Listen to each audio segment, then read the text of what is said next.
Good day, Crime Talk aficionados. It's December 1st, 2021. Let's take a look at the docket today. First, we're going to discuss the response that the prosecutors filed in regards to the motion filed by Leticia Stout by saying you can't watch who's going to go see Leticia Stout at the jail. Josh Duggar, he wanted his trial. Be careful what you wish for. Jussie Smallett trial continues. Oh, the tangled webs we weave when we try to deceive. Elaine Maxwell trials continue. Mrs. El Chapo finds out her fate. Summer Wells, the search resumes. An example of a protective father. And then finally, our dumb criminal of the day. Let's talk about the Leticia Stout matter. We haven't talked about it in a little while because, frankly, there hasn't been that much going on.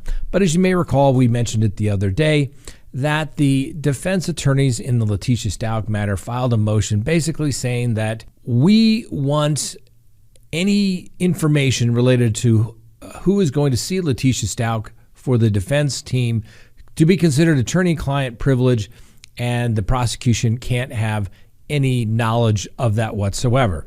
Well, the district attorney responded back and basically says, are you kidding me? Because the people's response to the defendant's motion to seal and hold confidential jail records of visitor meetings between Leticia Stout and her defense team and their agents.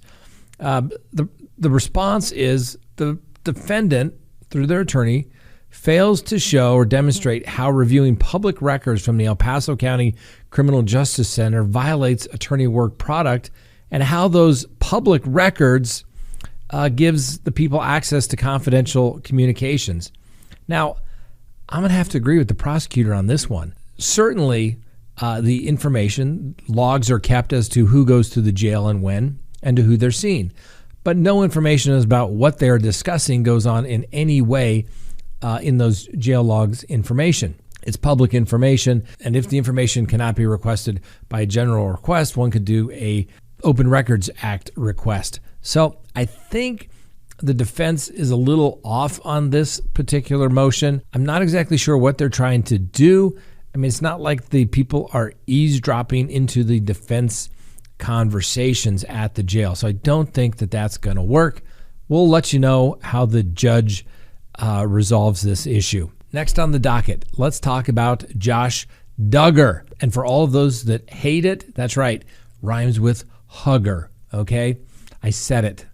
One lady wrote me a response last night that was just how I get just so tired of you saying Josh Duggar rhymes with hugger. So why are you doing that? Well, I think it's kind of funny because remember he's accused of doing terrible things, possessing images.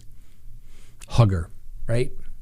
Well, anyway, the judge overseeing Josh Duggar's trial ruled in favor of the government. We talked about this yesterday. The prosecution wanted to introduce what they refer to as 404B evidence. What the government seeks to introduce evidence that is both relevant and admissible under Rule 404. And the court found that the admission of this evidence at trial will not violate Rule 403. Now, what is Rule 403 under the rules of evidence? Basically, it says, Rule 403 says, hey, the evidence that the prosecution wants to introduce, although relevant, it goes to prove or disprove one of the elements of the offense charged. However, even if it's relevant, but it is so prejudicial that it outweighs the probative value, it shouldn't come in. And so what the court says is, hey, I get it. This doesn't look good for Mr. Duggar basically admitting that he did inappropriate things with other young girls, including his sister. Even though it was years ago, I'm going to allow it in. Now, I'm not the judge, and he's got to rule the way he sees it. I frankly would not have allowed it in simply for the fact to avoid any appellate issues. Why? Because now this just became an appellate issue. If their case is so strong, let the government ride on what they have. So we'll see if that has any effect. Now, yesterday, 52 potential jurors were basically sifted through the courtroom to decide who's going to be the jurors in the case. By Tuesday night, the jury had been picked.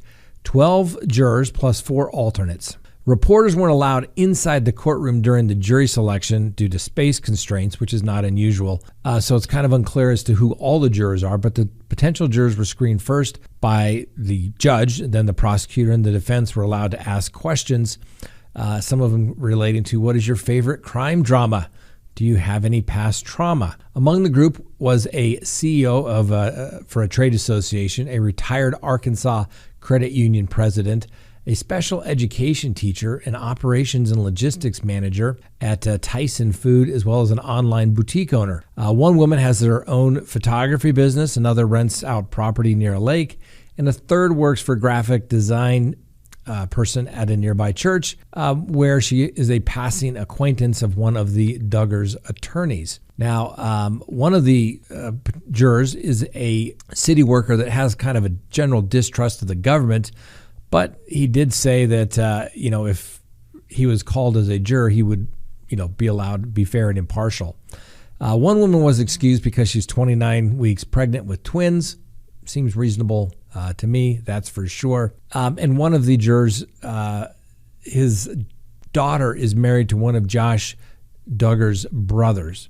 Needless to say, he was quickly dismissed. Now, the judge did do some general questioning about the familiarity with Josh and his family. And for the most part, nobody knew much of anything about the Duggars, which is good. And I've mentioned this all along. Everyone asks like everybody should know somebody just because they have a social online presence. No, most people don't. And most of these potential jurors, guess what? They sound pretty conservative. And a school teacher, that's the last person I would want on a case involving abuse of a child. Why? Because most people that go into teaching like children. Some we've talked about like children just a little too much. Not in this particular case. Wouldn't want them on, but hey, you don't always get the perfect jury pool when you're picking a jury. So we'll see how the trial goes. Unfortunately, we don't have cameras in there, but we'll give Mr. Duggar the presumption of innocence like we do everyone that has a case that has not been convicted by a jury of their peers or pled guilty in a court. So we'll continue to bring you that information as it becomes available. All right, next on the docket, Jussie Smallett. That's right. Oh, the tangled webs we weave when we try to deceive. That's what I think this case could basically come down to. If I was the prosecutor, I think I would use that in my closing statement. So if you've been following this channel, you obviously know Jussie Smallett is on trial for allegedly staging a hate crime against himself. And the prosecution has some pretty damaging video evidence implicating Mr. Smallett. Now, as we talked about during the opening statement, the prosecutors teased video footage of Smallett executing a dress rehearsal of the hate crime attack. And he did that with the Osundario brothers. Those are the people that are testifying against him, saying, we were paid to stage this event. Now, jurors were shown some surveillance video of the Osundario brothers buying supplies allegedly used in the hate crime against Mr. Smallett. The supplies included a red hat, which the brothers say Mr. Smallett specifically asked them to wear because it would resemble a Trump supporter's hat, as well as ski masks and a piece of clothesline. Now, police body cam footage was also shared in court, and that was worn by a Chicago police officer, an officer by the name of Muhammad Baig. And Mr. Smallett could be seen with a noose around his neck minutes after police arrived at the scene. Now, a key factor in the case will be the testimony of the Osundario brothers, who admitted to Chicago police that the hate crime had been completely faked. And the brothers also filed a defamation suit against two of Mr. Smollett's attorneys back in 2019 after news of the hate crime was basically being alleged that it was staged. Now, the suit in those cases alleged that Smollett's attorney made false and harmful allegations about the brothers to the public to distract from Mr. Smollett's own guilt. They also claim the comments have affected both brothers' career, having lost talent, agent contracts, and career opportunities. That case is pending, just like Mr. Smollett's trial is pending.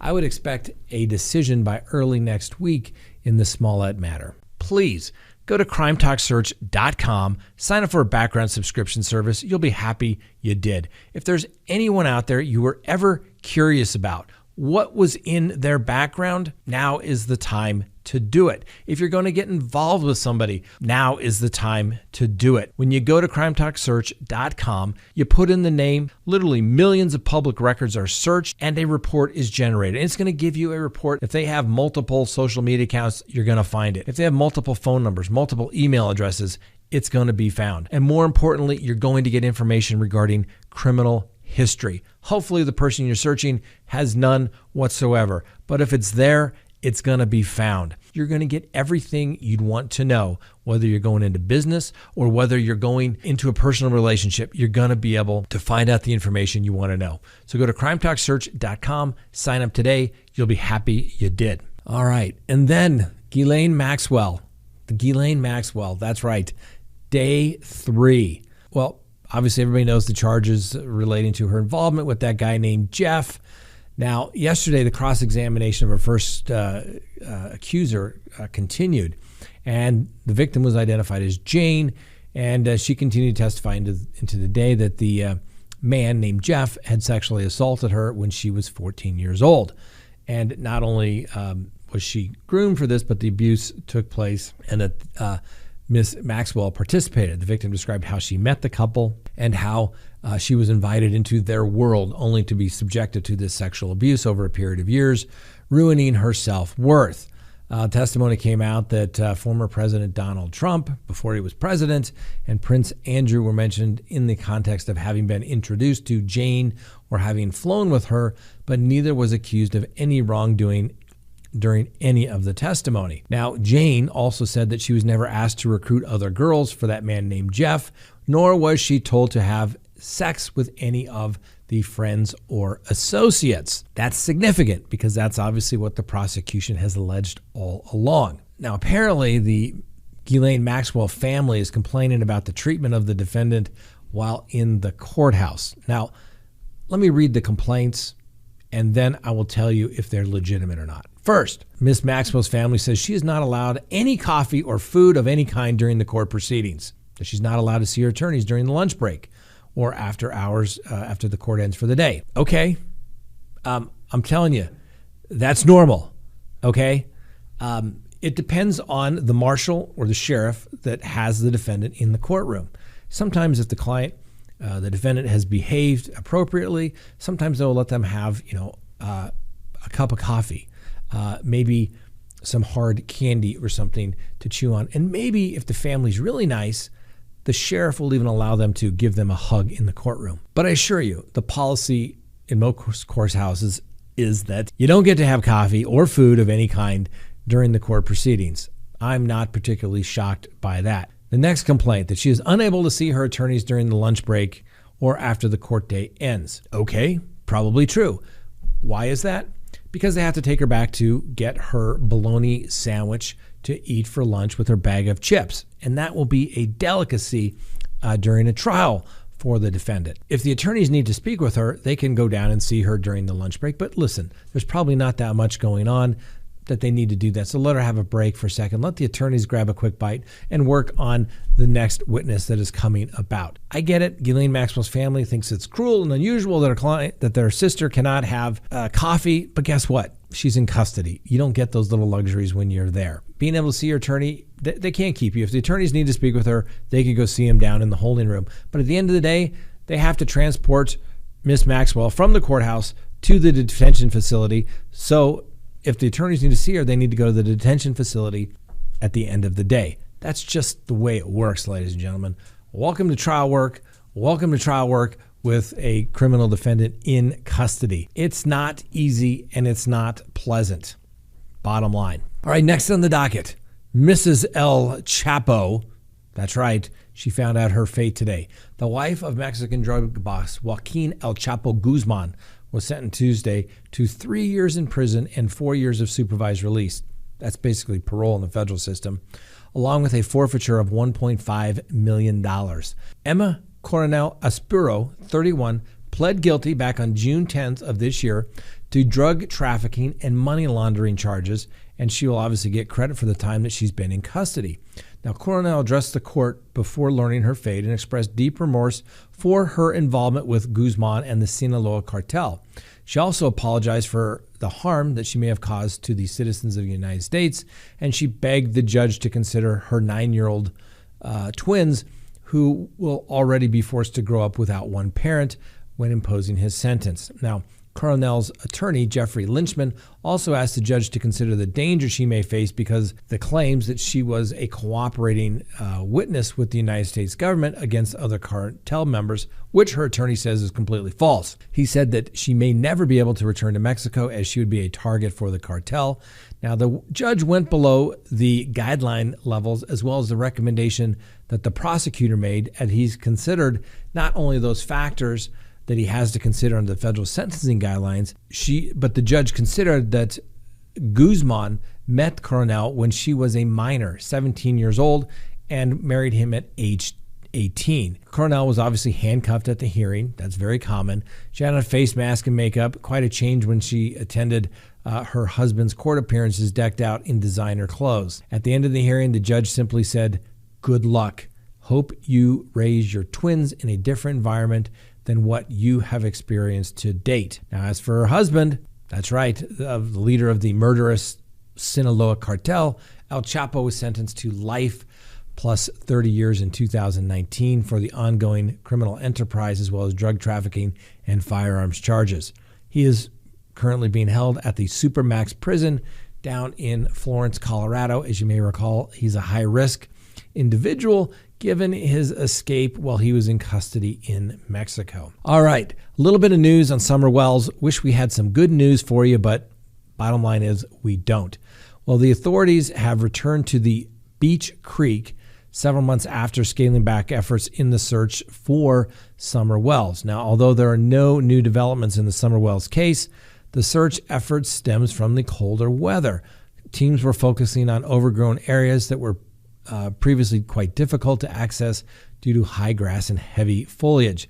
And cadaver dogs were also being utilized during Tuesday's search, as they have been in the past. Now, search crews will return to Beach Creek on Wednesday to continue the search as we approach the half-year mark since Summer Wells disappeared on June 15th. Next on the docket, an example of a very protective dad, and I say, my hat's off to you.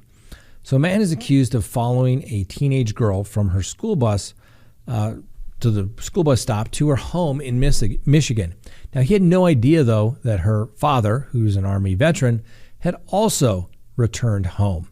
Now, David Roberts, 28, was met by Mike Oliver, the father of 15 and an Army veteran, who was not pleased when he discovered a man in his house on Monday afternoon. Oliver's daughter had realized something was wrong after getting off the bus, and she felt she was being watched as she made her way home. Now, Roberts followed her onto the porch and asked whether her parents were home before following her into the house. A little weird and creepy for sure. Now, Mike Oliver was sitting in the living room waiting for his 15-year-old daughter and asked the man directly what he was doing on his property. Rather than responding, the suspect attempted to flee the house. Now, the dad immediately followed the suspect, who did not even make it to the front lawn. Oliver recalls grabbing him by the hair and said Roberts was twisting like an alligator and slipped away for a moment. Then Oliver calmly jumped into his truck and followed Roberts around the neighborhood. Now, Oliver's 19-year-old son and neighbor also got involved, seeking to track down Roberts, while Oliver dialed 911 while they hunted for this alleged perpetrator. Within minutes, officers found Mr. Roberts in a nearby backyard. He was arrested and charged with breaking and entering and assaulting a peace officer. The dad thinks that he got off light by only having to post 10% of a $100,000 bond. Well, at least the dad was there to protect his daughter. Who knows what that guy would have done otherwise. Now we'll give him the presumption of innocence, but yeah, don't be weird, creepy guy following teenage girls home and asking if their parents are home. You're lucky all you got was a little roughed up and arrested. Because if he had crossed the plane of the door, well, he probably could have been, well, let's just say worse things could have happened to him. All right. Next on the docket, our dumb criminal of the day. A Louisiana man named Jussie Terry got busted for allegedly trying to enter a neighbor's apartment about 2 a.m. Terry attempted to open the back door of the neighbor's apartment, and the neighbor called the West Monroe police. He allegedly explained to the police that a big snake told him to open the victim's door and go inside. He also reportedly admitted to arresting officers that he had smoked crack within the last hour. Terry was booked into local jail for unauthorized entry of an inhabited dwelling, a felony, and disturbing the peace. The affidavit notes that Terry has a lengthy criminal history. No further details of the apparent reptile have been noted in the arrest affidavit. I'm sure it had something to do with the crack.